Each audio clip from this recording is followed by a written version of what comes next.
Okay, I think we're good. We're good now?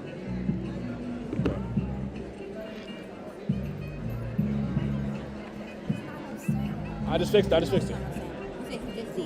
fixed it. I need some height now. She said good. All right. You said some height? Yeah, to make the camera angle fit on the stage. You know what I mean? We got to box something.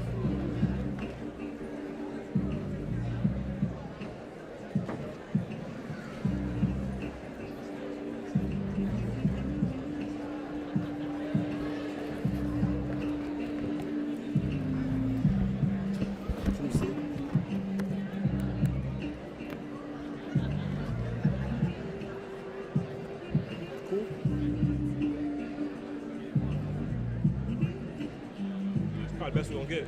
Right?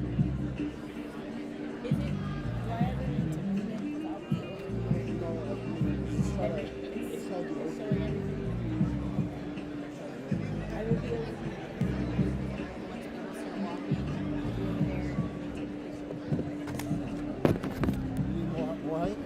It helps. It helps. You want me to see if there's something back there? Nah, this is good now. Look, you think we good? Is that good? Angle of stage. Somebody tune into live stream.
Hello everybody, apologies for the delay. There was an issue with parking, but I think it's handled now. At this moment, I think it's about time to start the ceremony. I'm gonna wait for a few people to get seated. There's actually 2 more cars still parked.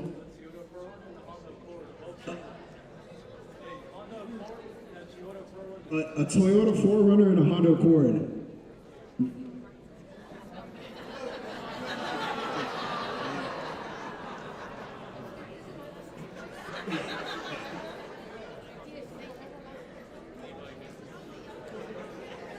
So if you're parked in the president's spot, please move your car.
right, so can we have everybody seated, please? We're going to start the ceremony.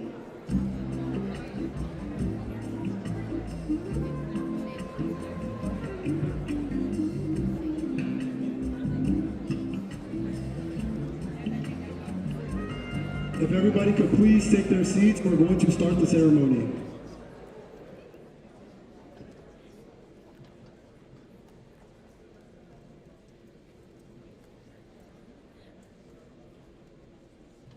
If I could have everybody please be seated so we can start the ceremony.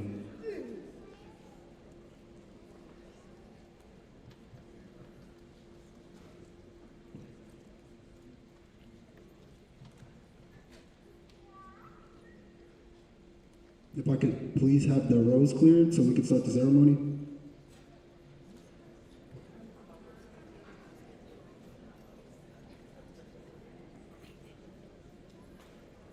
All right. Good afternoon, everybody, ladies and gentlemen, friends and family, faculty and staff, our esteemed professors, and my beloved classmates. Thank you guys for being here for the 2L pinning ceremony hosted by the illustrious Thurgood Marshall School of Law's class of 2027.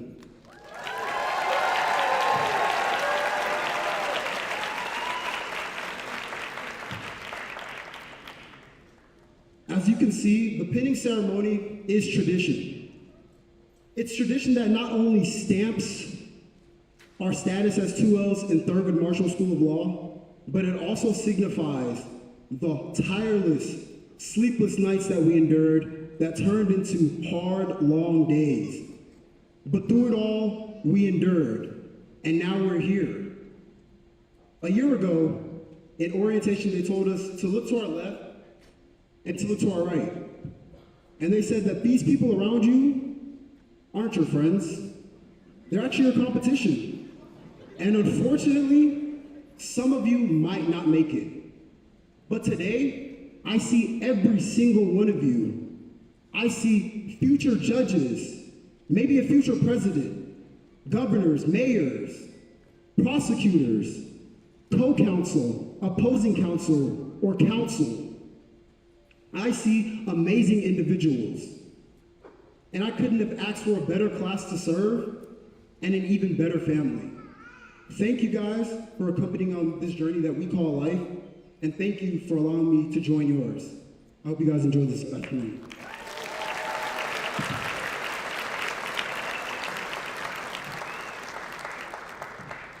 Thank you. And now we have a poem by our very own Robert Ellis III.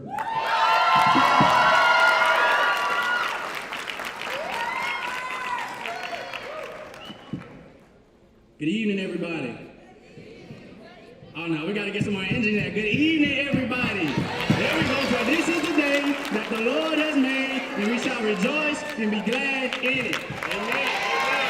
Amen. Let's go. Let's go.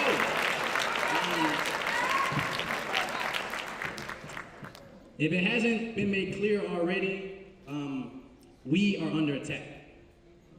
Our colleges are under attack. Our history is under attack. Our cultures are under attack. Our funding is under attack. Our museums, we are under attack. And our response to that is critical. How we respond to adversity is of the utmost importance. And that's why I'm so glad to see each and every one of my classmates here today. That we're taking a stand against the attack that we're on, and that we're doing something about it. So first, I want to applaud you all. Let's go.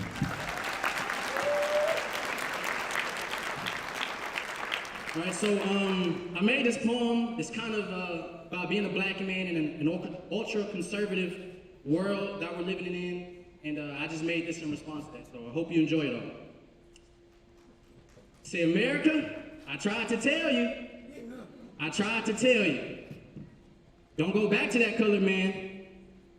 And no, I didn't say melanated. I said colored. Because no melanated man of sound mind would have his brothers and sisters walk through a landmine, and while she was struggling, juggling children and balancing low income with the man on her back, cut a support line. As a black man, doors into the legal field aren't typically open for me. unless it's by an armed police guard escorting me into a courtroom, to a defense attorney who simply glanced over my case, and a judge who couldn't care less about my fate. Billionaire yes men who control the land of the free are trying to strip me of my American dream, are trying to hang me from my neck on a noose on a string, strip me of my history, leave me dead at the scene. But like Maya Angelou, I know why. Okay, y'all know it. We gonna run that one back. We gonna run that one back. Billionaire yes men who control the land of the free are trying to strip me of my American dream, are trying to hang me from my neck by a noose on a string, strip me of my history, leave me dead at the scene. But like Maya Angelou, I know why. Y'all already know. In words of my grandpappy who worked the fields in the summer, Donald Trump, you ain't got nothing on me. We all know it's bigger than black and white, but we need to know it's bigger than orange too. We need to know they'll beat your black till it's blue, and the things that these cops, congressmen, conservatives will do to you. And as we've seen that man's life get taken on the news, be careful of the words you take, because they might take you. DEI can't die as long as there's breath in our lungs. We need to focus on educating the youth, not handing guns to the young. Dear Lord, I pray we recover. I pray these thoughts don't go unsung. I pray I taste peace, and I pray it never leaves my tongue. Father God, we came a long way, but they trying us again. They may have taken off that white hat, but they feel the same way within. Stripped me of my rights, didn't know how to use a pen, so they put us in a pen, but that couldn't stop our black excellence. America, you made a good choice in '08. So stop letting money compel you. You put your fate in the hands of the white man, they're gonna take you to the highest bidder and sell you. So when it all falls down, don't come running to me, because I'm gonna sit you down, look in your eyes, say, America, I tried to tell you, I tried to tell you. Thank you.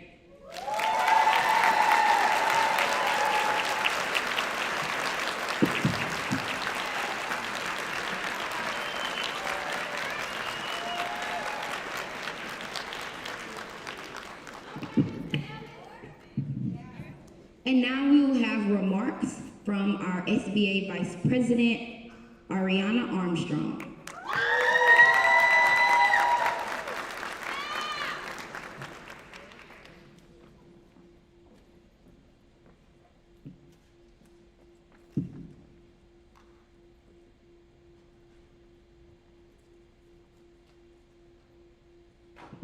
Good afternoon, class of 2027, faculty and staff, our guests, family, and friends. I am Ariana Armstrong, Vice President of our Student Bar Association, and I have the honor of speaking in the absence of our President, Mr. Willie Butler III, who is currently representing us in Washington, D.C., but he sends love and celebrates with all spirit.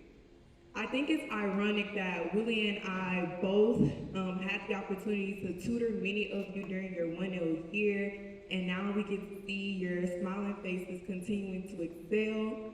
And so I'm standing before you not just as a representative of SBA, but as someone who has firsthand seen how those study sessions and Kahoot games made a full circle. So making it to your second year of law school is major. It's important, it's a big deal. Don't let anybody dim your light, especially at our agency. The pathway to justice for you all has not been straight, it has not been smooth, and it has not been easy. And while we pride ourselves on being a family here at Thurgood, the curve makes law school competitive by nature. The harsh reality is that many people don't get to sit where you guys are sitting right now. But you do. You guys did it, you made it out, and you made it out alive, even if it was buried. And that's what this penance ceremony is about. This is why it's so special. The pen is a symbol of moving forward. It's a marker that you endured trials, that you carried the weight, and that you're still standing. When Chidera told me that the class of 2027's theme was traveling through the trials of life with tenacity, I thought nothing could be more fitting. Tenacity is persistence. It's the willingness to keep pushing despite the late nights, despite the untimely financial aid scares, despite the sit-ins, and despite the rigid grading curve. This ceremony says you didn't just survive when ill, but that you built the momentum to carry you a lifetime. You guys have already proven that you can navigate hardships, and now you're stepping into hell with confidence. On behalf of Butler Armstrong administration and many of us 3Ls, we are proud of you, we are rooting for you, and we can't wait to see you continue throughout your journey with the same grit and determination. So it truly warms my heart to say congratulations on this milestone, class of 2022.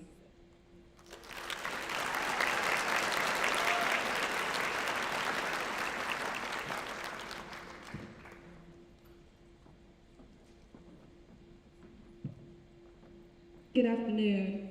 My name is Jasmine Frazier, and I'm your TUA class secretary. And I have the honor and privilege of introducing our keynote speaker today. Today we introduce Ms. Justice Amparo Amy Guerrero, was elected to the Texas First Court of Appeals in November 2020 after practicing law for nearly 20 years, handling complex civil cases in state and federal trial court and appellate courts, being named a Texas super lawyer in business litigation, and becoming the first Hispanic partner at her law firm. She served as a municipal judge for the city of Houston part-time while practicing law full-time, and she was the youngest sitting judge on that court when she was originally appointed in 2005 at age 28. Justice Guerrero is a graduate of Rice University, where she was on the President's Honor Roll in University of Houston Law Center, which awarded her the Dean's Merit Scholarship and 2 public interest fellowships, one to work with Texas Rural Legal Aid and the other to work with Farm Worker Legal Services in Michigan. She interned with and clerked for the United States District Judge Filemon Vela. Justice Guerrero is a wife, mother of 3 children, and the daughter of a retired senior justice, Linda Yanez, the first Latina to serve as any Texas appellate court and the first woman to serve on the Texas 13th Court of Appeals. It is my honor, and without further ado, to introduce Justice Amparo.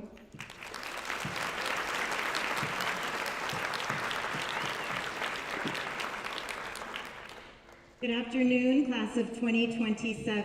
It is such an honor to be here with you. Thank you so much for allowing me to participate in this very special occasion with you. And while I am not an alum of your law school, I have to tell you this law school holds a very, very special place in my heart.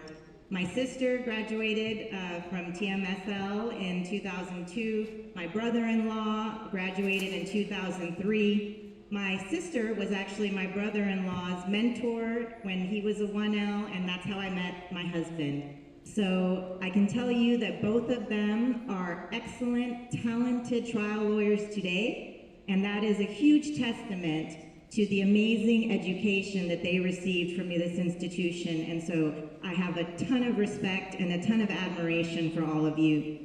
In addition, my mother, Justice Linda Yanez, who is sitting here in the front, is a living legend. And I will share a little bit more about her with you in a moment, but I just wanted to share that she was part of the first class of Latinas to ever attend Thurgood Marshall School of Law.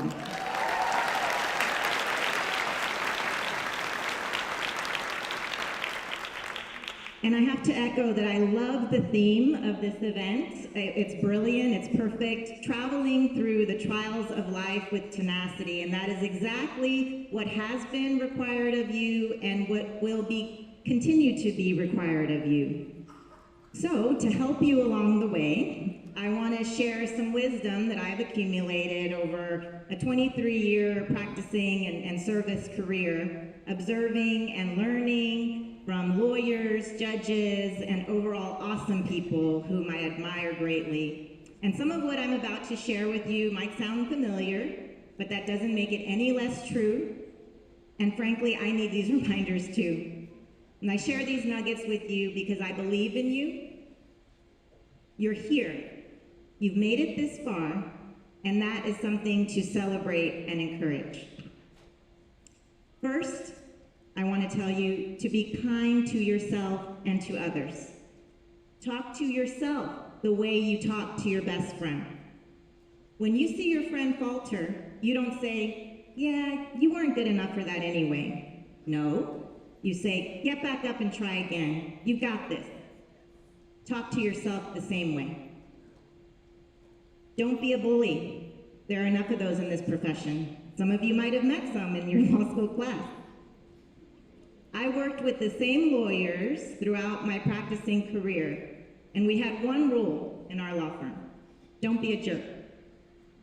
And if kindness is not something that you value for its own sake, remember that every single person you meet, either in your law school class or out in the street, could be a referral in the future. It could be a new job, a new client, or even better, a new friend.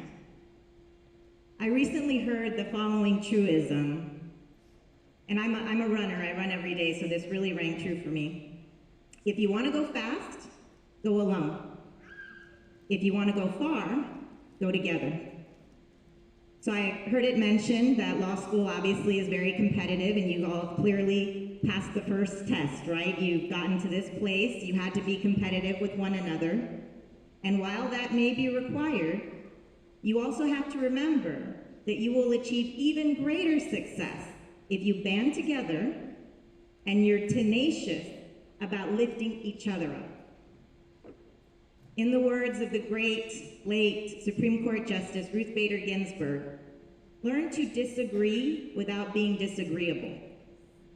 In my nearly 5 years as an appellate court judge, where we operate in panels of 3, I can tell you that as a point of distinct privilege and of great pride, that of all of my over 200 authored, signed majority opinions, 100% of them have been unanimous.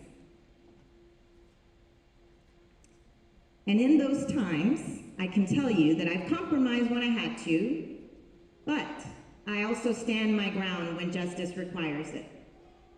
In fact, the few times where I have had to offer a dissent, both the third justice and the original authoring justice ended up going my way, making those opinions also 100% unanimous. And I do that because I believe that the court speaks louder when it speaks with one voice, and also because there is a way to disagree and get to the same place with kindness, compassion, and collegiality.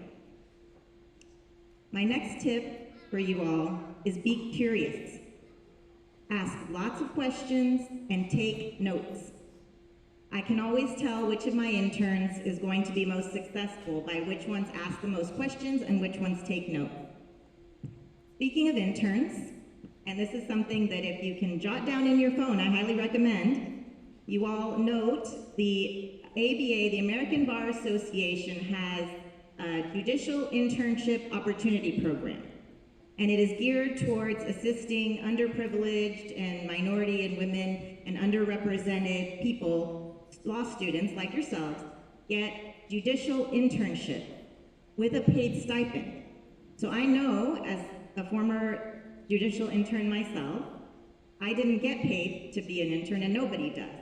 But the ABA has this program that I highly recommend that you apply for, and I believe we have a representative, some of them up here at the stage so they can share their experiences with you.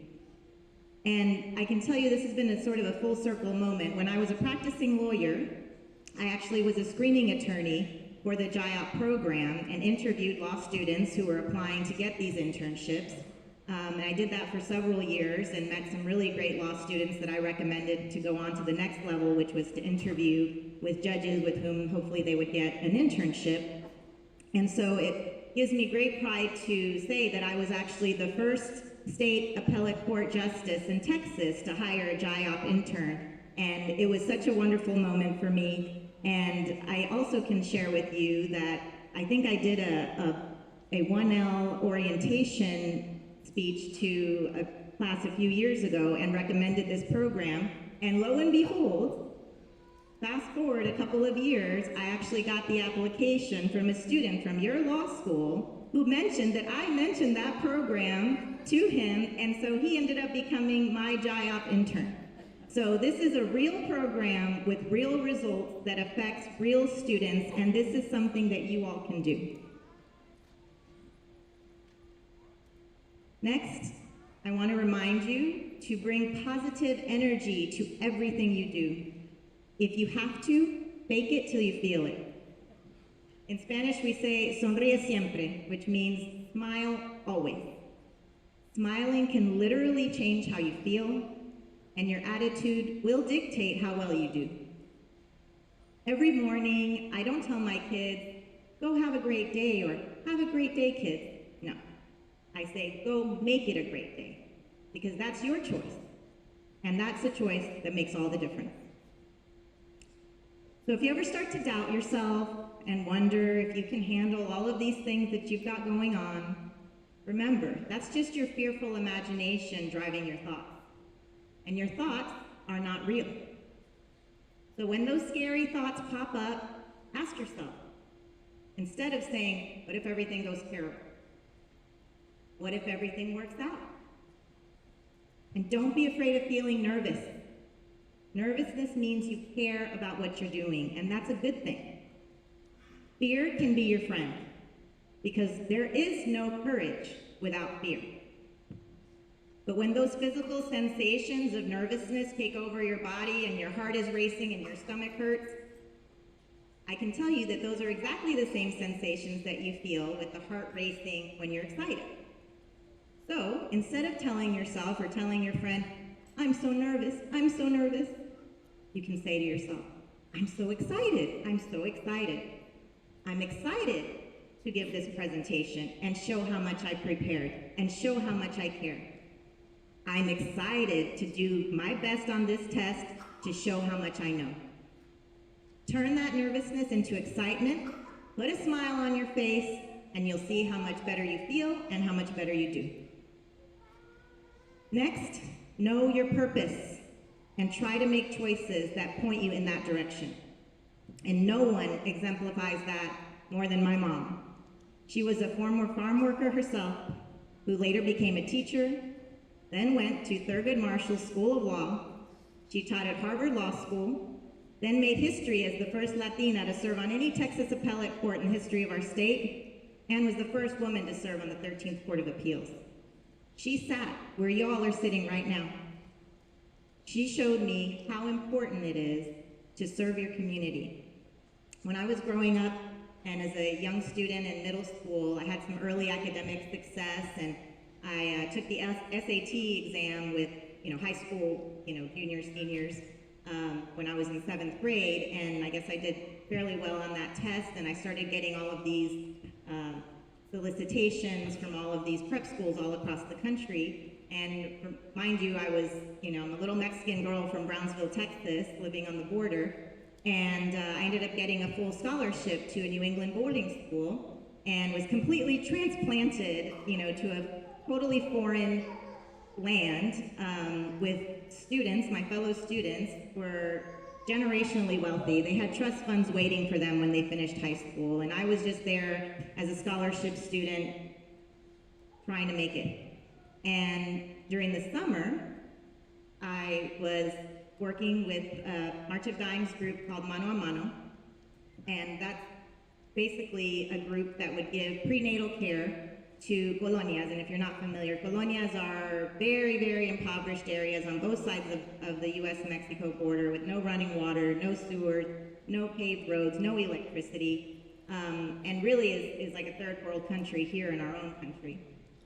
And so seeing the disparity in opportunity between my fellow high school students who had, like I said, trust funds waiting for them when they turned 18 or 21, and seeing children, babies, who were born with severe birth defects, stillborn, known to be caused by industrial pollution from maquiladoras on the border of Mexico. I said to myself, how can this be? How can it be that your whole life, your health, your future is determined by just where you're born. I can tell you that that experience informs everything I do all the time. And it was my impetus for later doing the fellowships that you heard about earlier, one with Texas Rural Legal Aid, which is there in the Valley, and then the other with Michigan Farm Worker Legal Services. And so I can tell you that that was where my heart was, but I can also tell you that having gone to Rice and then U of H, I had a lot of student debt. And so after clerking with Judge Vela for a year, although I really wanted to do public interest work, I knew that there was no way I was going to be able to pay off my loans to do that at the time. And so I ended up getting a job at a law firm here in Houston, doing business litigation and working with some incredible lawyers and making money and having great professional success. But there was something in my heart that just didn't feel right. There was something that told me, this is not enough. So, having interned and clerked with Judge Vela, I can tell you that he was an amazing judge. He was stern and serious on the bench, which I think is necessary. But in our community, he was a big teddy bear. And he would go out and speak to students and just do tons of things in the community. And I thought to myself, that's amazing. I would love to do that one. So when I saw that there were openings for the Houston Municipal Court for part-time positions, I said, maybe I could be a judge. Which sounds kind of crazy when I think about it now. As you heard, I was only 28 and sitting on the bench. But I can tell you that even though I was very young, obviously, and somewhat inexperienced, I used that to make sure that nobody ever had reason to say, she's too immature, she's too young, she shouldn't be here. So I used that to always be super prepared, always be very respectful, so that nobody could ever question if I belonged. So, while I was billing over 2,150 hours a year, which may not mean anything to you right now, but that was the highest billable hour requirement in the city of Houston at that time. I was doing that, and then on Thursday nights, I would go and work at the municipal court all night till like midnight. Then I'd, work at the municipal court on the weekends and on holidays, and basically had no life outside of working. And I can tell you, while it was grueling and it was hard, my heart was full because I was doing everything that I wanted to do. I was getting great experience practicing law, but I was also able to be a judge, and I can tell you that the presiding judge there at the municipal court knew how passionate I was about serving the community and being really involved, and so she allowed me to work on a truancy court program in two of our most underprivileged areas here in Houston. One is McCowa, and the other in Acres Home. And I can tell you that that was such a meaningful experience, not only for me, but for the students and family. It was a diversion program for students who obviously were not going to school. And this was an opportunity to show them a person of color in a black robe who wasn't there just to punish them or punish their family. Someone who was there to say, there's another way. There's parenting classes. There's community work. There's other things you can be involved in. And this was through the mayor's anti-gang office. There's other things you can do with yourself and sell drugs and be a part of a gang. So, again, I was doing all of that, working a ton, and it was a lot, I'm not gonna lie. And so now, ever since being elected by this community of 10 counties, one of the biggest districts in the whole country, I now just have one job where I can do all of those things in just one job, and it's been the honor of my life. So the next thing I want to share with you all is a little more practical. Control and master what you can. There is no such thing as being too prepared. Your reputation will follow you. It takes a lifetime to build and a second to destroy. Focus on improving your writing. No matter what area of law you decide to practice, or even if you don't practice law at all, you will be writing a lot. It's the way we communicate. So be as clear as you can and know your audience. Proofread your work and build in time to do so. It makes a huge difference. I'm going to borrow something from one of my colleagues on the Court of Appeals that I just thought was brilliant and really explains what we're doing in the law. So he was an engineer. He explained that in engineering, all you care about is the end product or the destination. You built a bridge. Does the bridge stay up? Perfect. A+. In the law, works the opposite. It's not so much the answer you got to, it's how and why. Both sides of an argument can always be argued. That's why we have judges.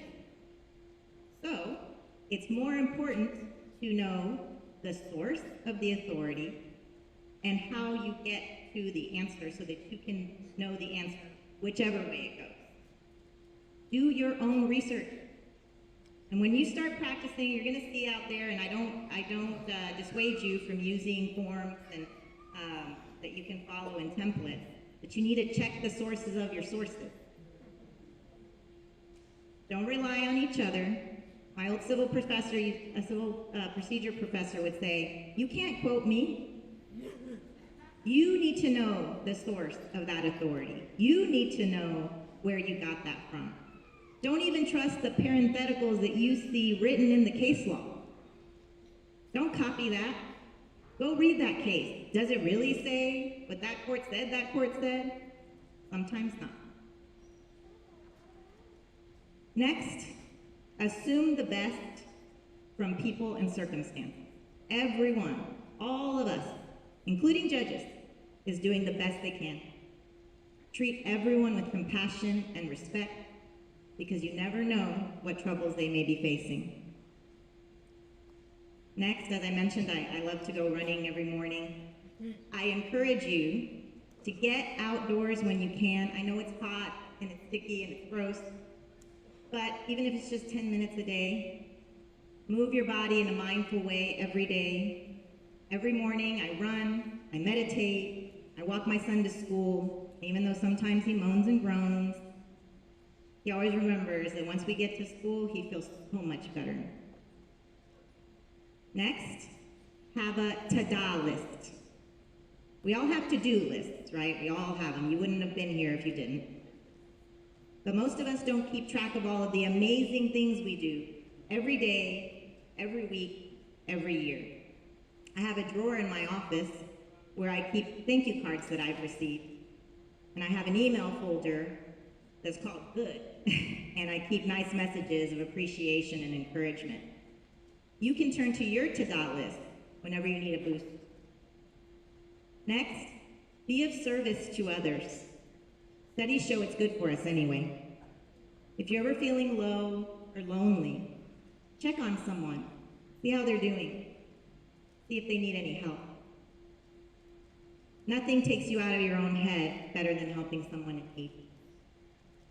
Next, remember, you don't get what you don't ask for. When I started practicing, I had to go out to the appellate lawyers in my law firm and ask them to allow me to help them with appellate work. First, they would give me, a record to review or a research project to work on, and then they would give me an appellate brief to work on until later I was actually writing my own briefs. And that lesson taught me that there is no task too small to learn from. Embrace every single task you're given. Next, stay in touch with your mentors. Sure, they're probably too busy to talk to you, but it's always so nice for them to hear from you, and they always are going to have something to share with you no matter what stage that you're in. Earlier this year, before the summer started, one of my former interns visited my chambers to inform me that she was granted an opportunity to work over the summer with Farm Worker Legal Services in Colorado, and it was just the greatest moment and reminded me why we do the things that we do. I'm so proud of her, and that visit really made my day. So make your mentor's day by reaching out to them. Okay, so how many of you are first-generation law students? First in your family to go to law school? Most of you, yes. Wonderful, wonderful.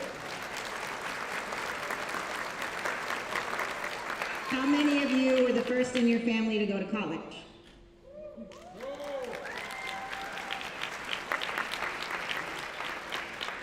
You all are an inspiration to me, and I guarantee you're an inspiration to everyone who knows you. Share your story and mentor others.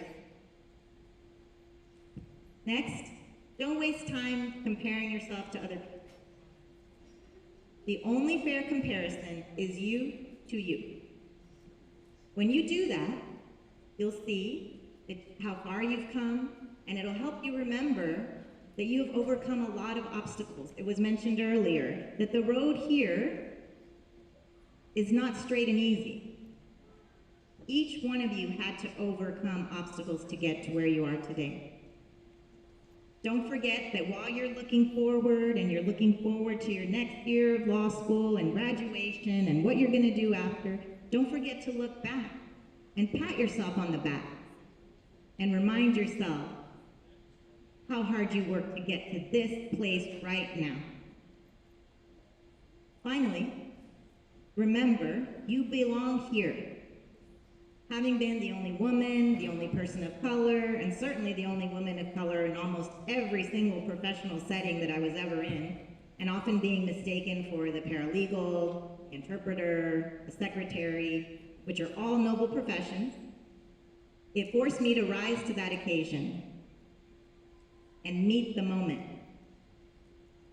Use that challenge to your advantage and prove that you belong here, because you do. You've taken the tests, you survived your first year of law school, you're ready.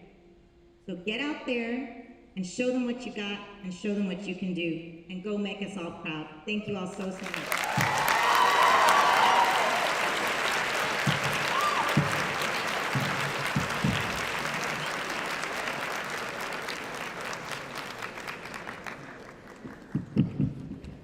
At this moment, we will be presenting the pins.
Good afternoon, everyone. I'm Professor Otero, and I am delighted to be calling the students' names.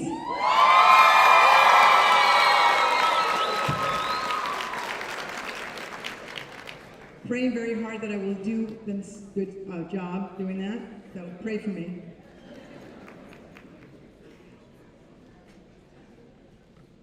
Shidera Ekwem.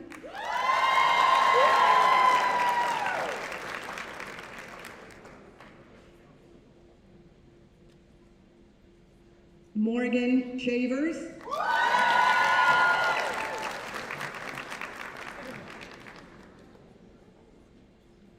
Jasmine Frazier.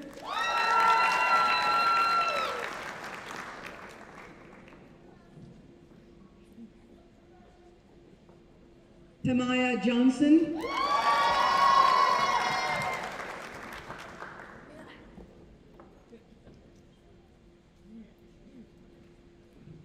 Shreya Petra.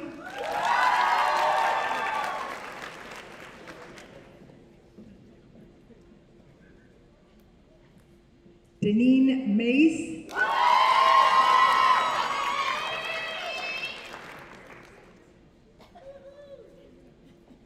Alexander Collins.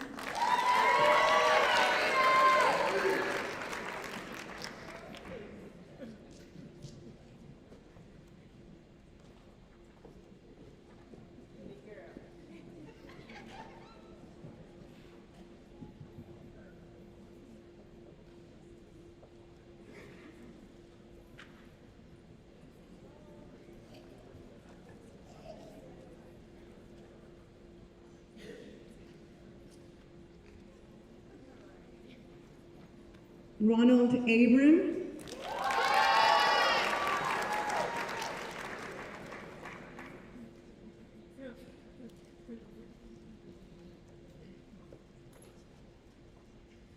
Jinea Delecan,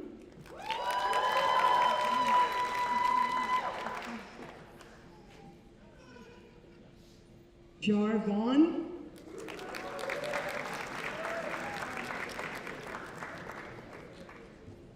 Hannah Agilere,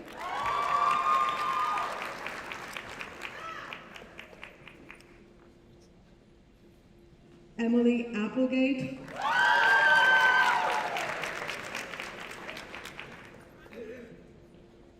Alejandro Alarcón,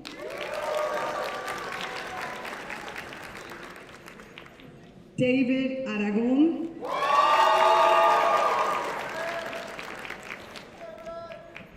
Jonathan Alba,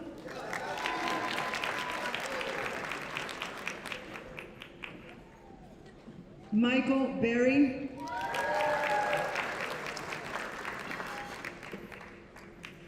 Darian Bartimus,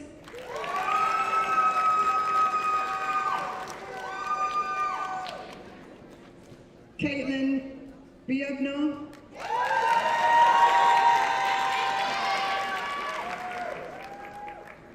Nicole Broussard,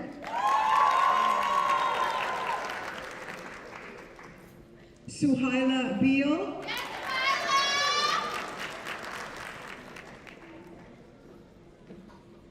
James Bailey,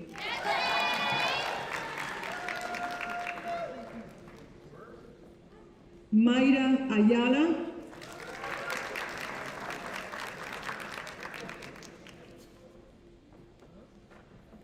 Maya Brooks,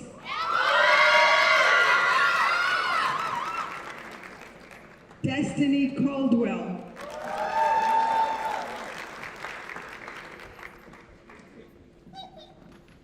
Guyuna Burris should know that.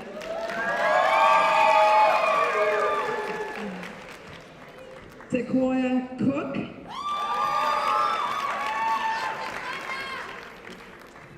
Ricardo Carrillo, Damon Coleman,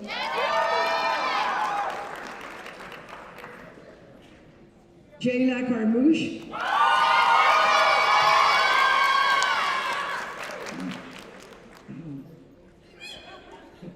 Tulup Akironlabu,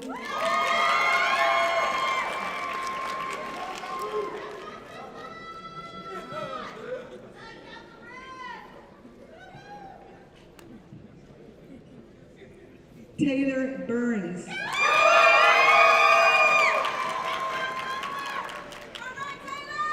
Catherine Clemens, Ashley Edgar,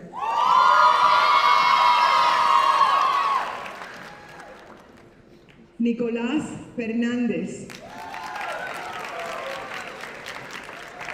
Robert Ellis III,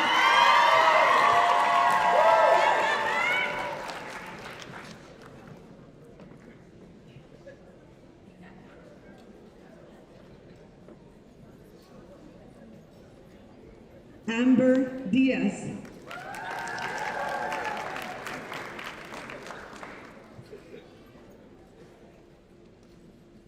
Ayumikun Ese,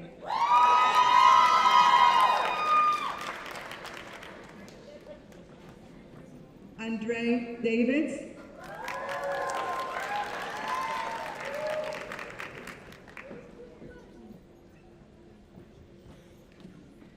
Nalaja Evans,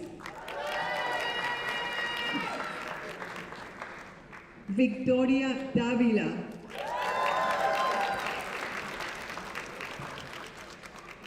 Bobby Forte,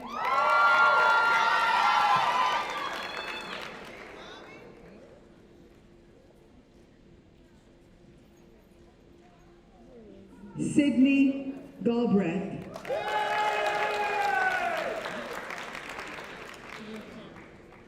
Cheyenne Gans,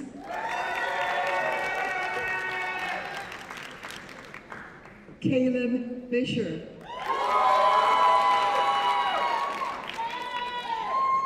Richard Fontenot.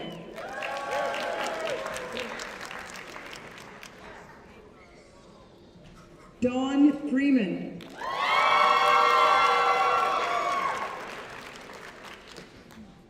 Francesca Ferrara.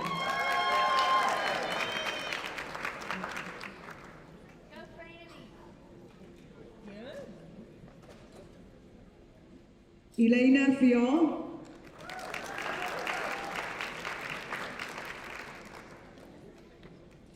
Stephen Ferrer.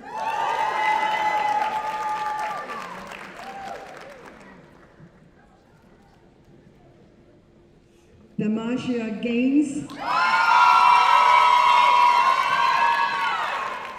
Juan Garza.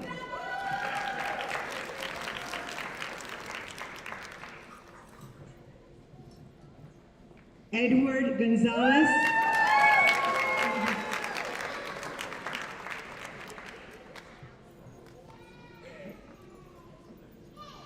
Jessica Hairston. Victor Gonzalez.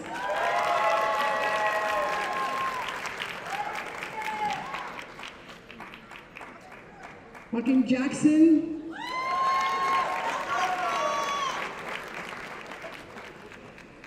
Armani Johnson.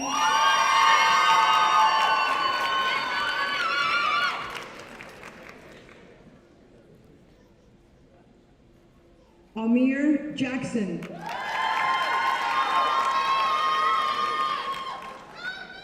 Arness Georgetown. The second. Sorry about that. Arness Georgetown the second.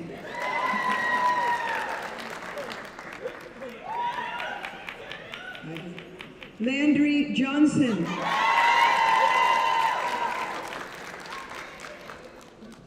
Alaray Longchamp.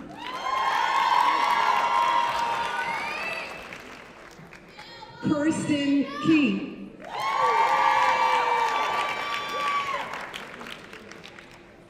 Adriana Long.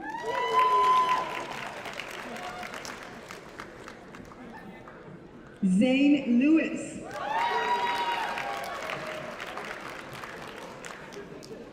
Caleb Love.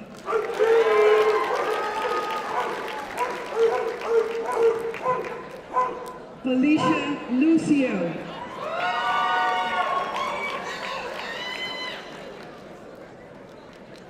Mateo Lopez.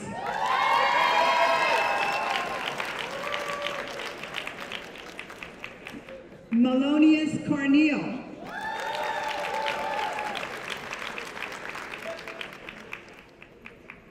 Aliyah Kawaja.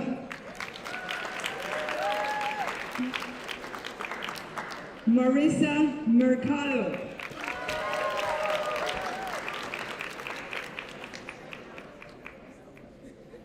Jonna McClendon.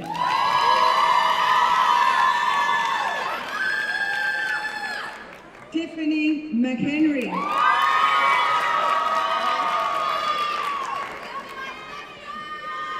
Lakia Martin.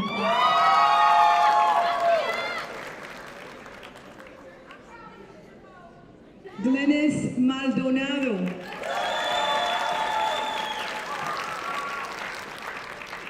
Amia Miles.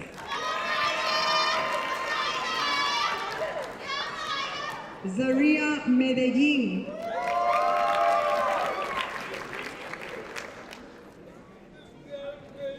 Mayerly Madrigal.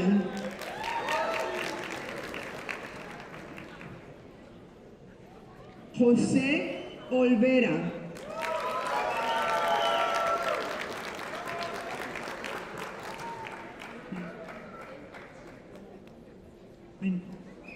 Andrew Naranjo.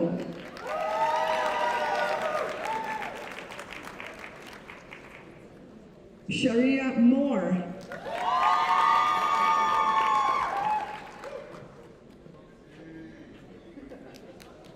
Luis Francisco Morales Schneider.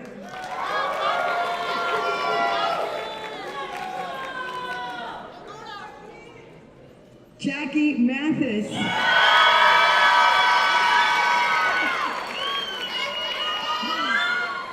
Anthony Meadows.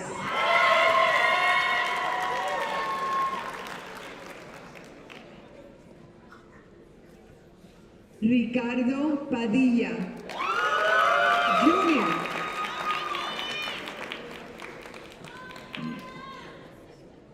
Madeline Ramon.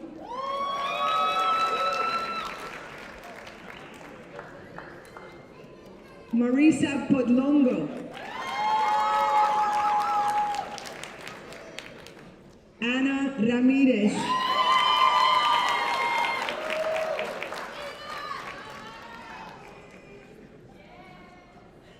René Palacios. Ryan Reina. Bruno Rosales Cleris.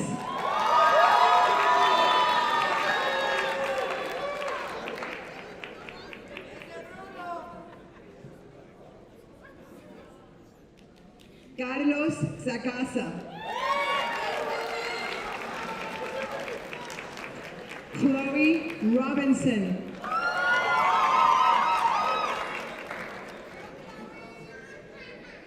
Michaela Shelton.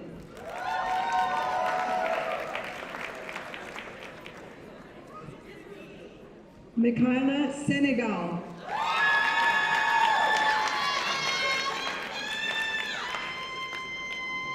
Taylor Russ.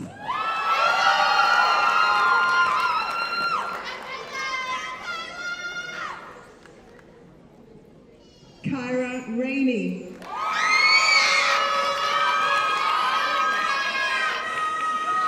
Marla Salinas.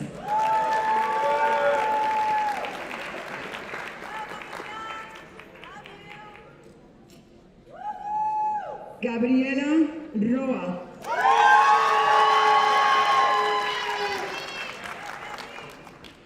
Abigail Rios.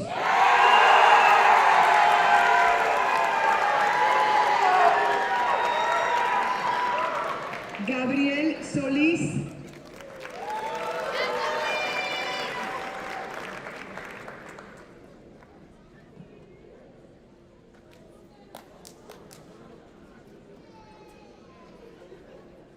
Ashley Simon.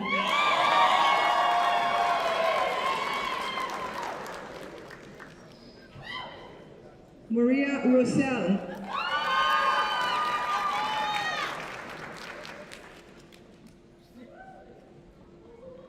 Kenneth Ryan.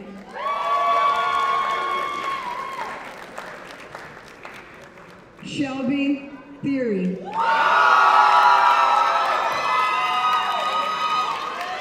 Taylor Smith.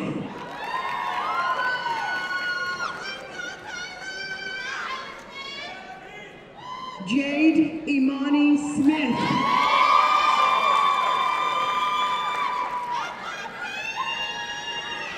Onia Vassell.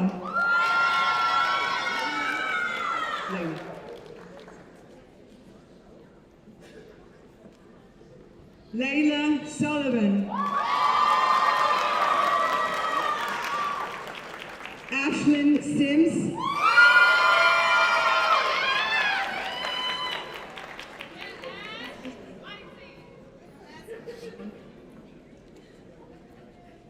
Ayina Wakama.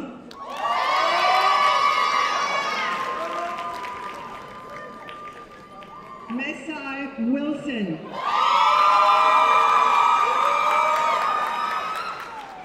Eugene Dickham.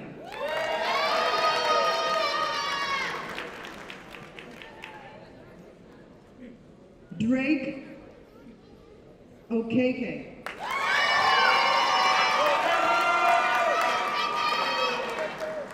Jalen Williams.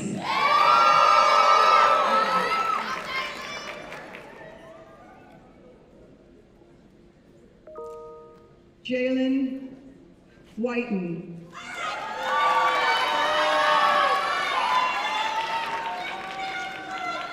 Kennedy Volt.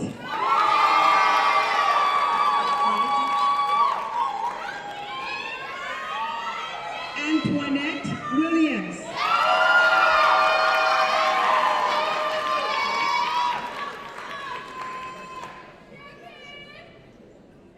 Alexis Warren.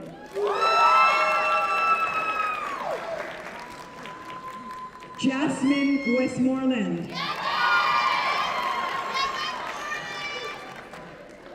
Ayana Washington.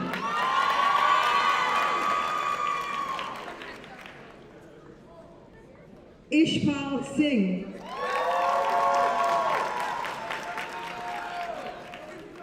Pearl Newbell. And last but not least,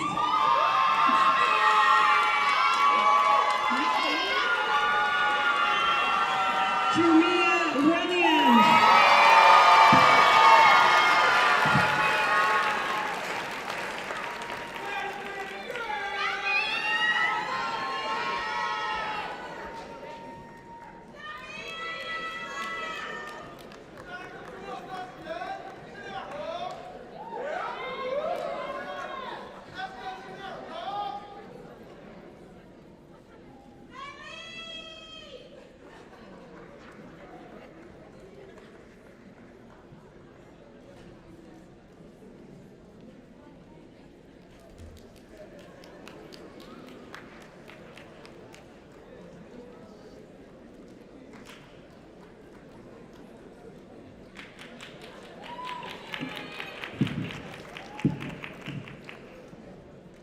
May the class of 2027 stand as we say our bar pledge.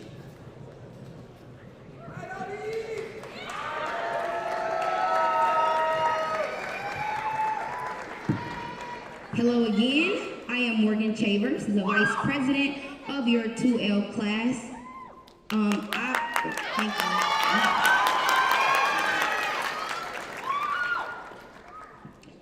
I will say the pledge and you guys will repeat after me. Raise your right hand. We pledge to uphold the highest standards of excellence in the legal profession, business, and government. Today, we affirm our commitment to protect it, improve it, and pass it on. By striving for an 83% or higher first-time bar passage rate as the class of 2027.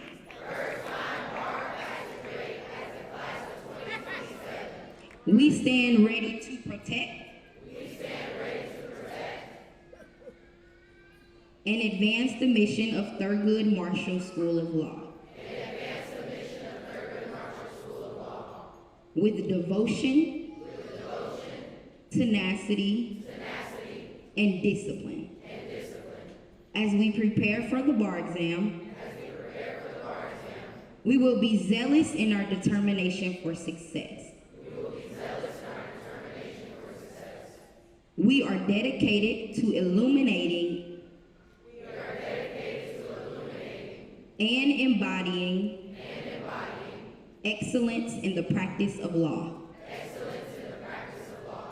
You may be seated.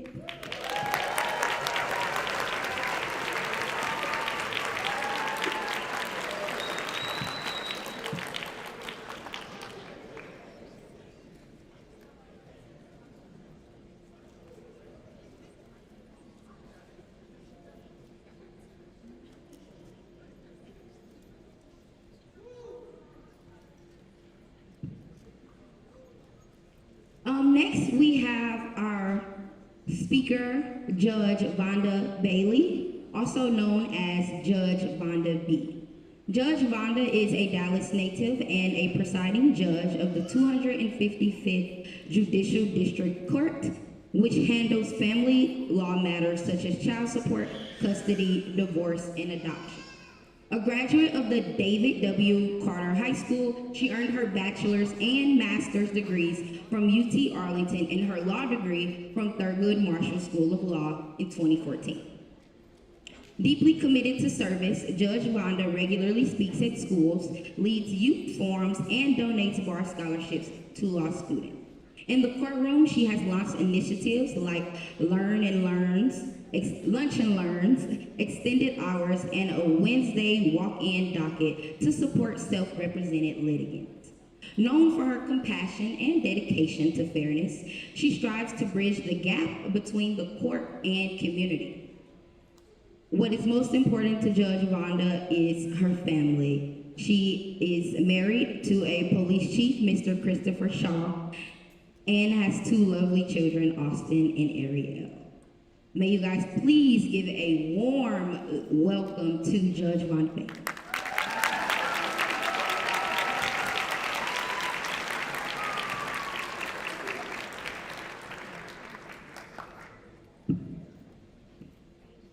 Good afternoon. I will be extremely brief. I would like to thank the 2L class for this, and thank you all for being here this afternoon. I just would like to give a special shout out to all of the friends and family. Could you all stand? Anyone who is here supporting this class, can you all just stand? I would like to thank you.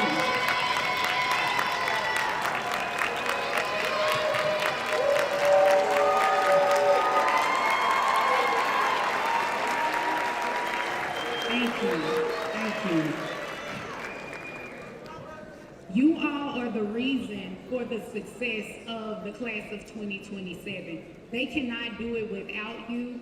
As someone who was sitting in these very seats, I can assure you that your presence and your support means the world to me. Success is not final. Failure is not fatal. It is courage. It is the courage to continue that counts by Winston Churchill. I just want to tell you all, you're going to face challenges. You'll question your path at times. You'll wonder if you're even cut out for this.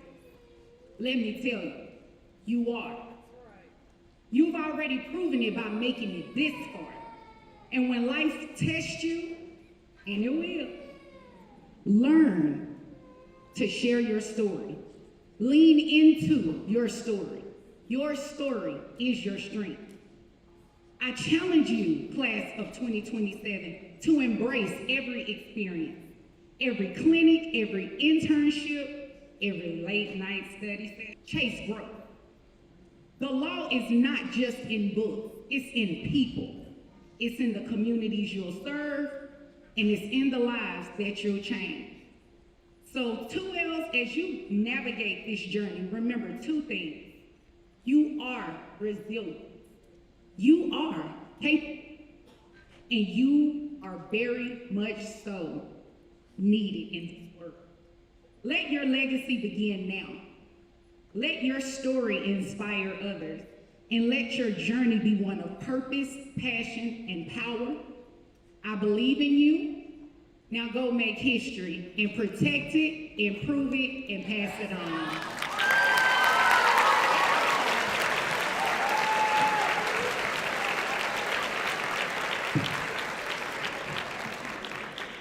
Good afternoon. I am Tamaya Johnson. I have the pleasure of serving as a 2L class treasurer. On behalf of the Thurgood Marshall School of Law, class of 2027, we would like to again thank all of our special guests, family, and friends for supporting us in this monumental milestone. We ask that you join us in continuing the celebration in the Thurgood Marshall School of Law lobby for a brief reception, and also join our fellow classmates as we will sign the bar pledge. Thank you all, and have a great rest of your weekend.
Don't be shy.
Ya te voy a poner atrás.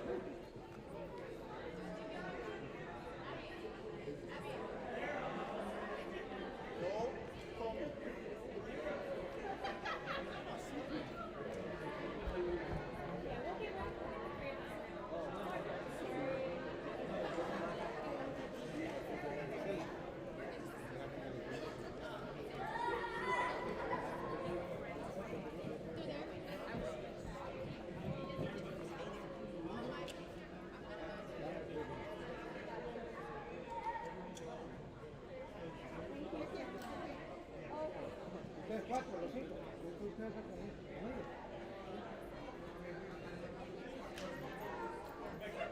Paco, Becky, Paco, la parte de Paco. Paco, ya, ellos todos, ustedes todos acá. No, todos acá, Paco. Que vaya a comer ahí.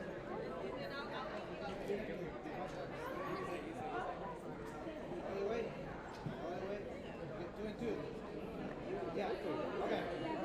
Yeah. That's what you need for, you know? Yeah, you got it.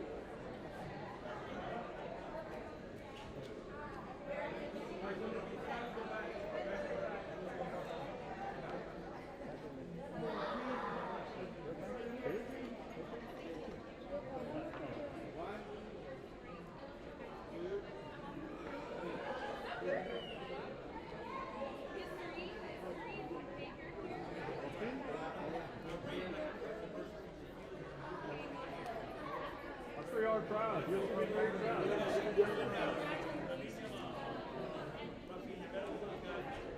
Your first time in Texas?